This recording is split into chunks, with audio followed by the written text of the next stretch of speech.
Arestado ang isang high-value individual at apat pa na iba pa sa matagumpay na anti-illegal drug operation na ikinasa ng Pampanga Police sa Barangay Dapdap, Mabalacat City. Patrolwoman Lixen Reyes Saweran sa report.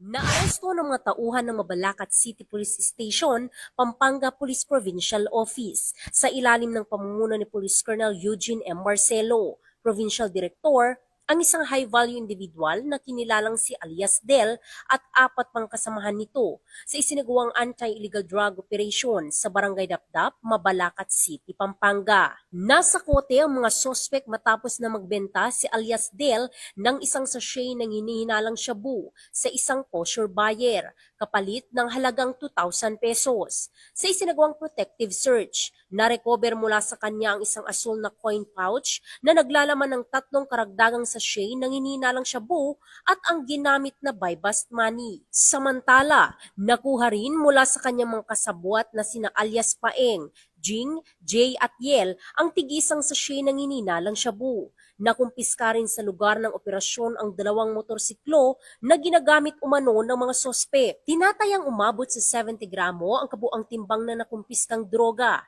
na may standard drug price na 476,000 pesos. Ang mga nadakip ay kasalukuyang nasa kustodiya ng Mabalacat CPS at nahaharap sa kasong paglabag sa Sections 5 at 11 ng RA 9165 o Comprehensive Dangerous Drugs Act of 2002.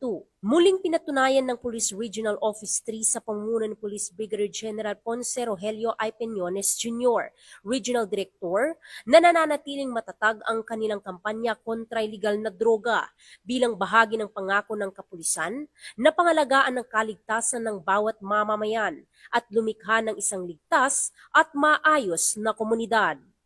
Mula dito sa Police Regional Office 3, ako ang inyong PNN Correspondent, Patrolwoman Lixen Reyes A. Saweran, alagad ng batas, tagataguyod ng Balitang Pulis.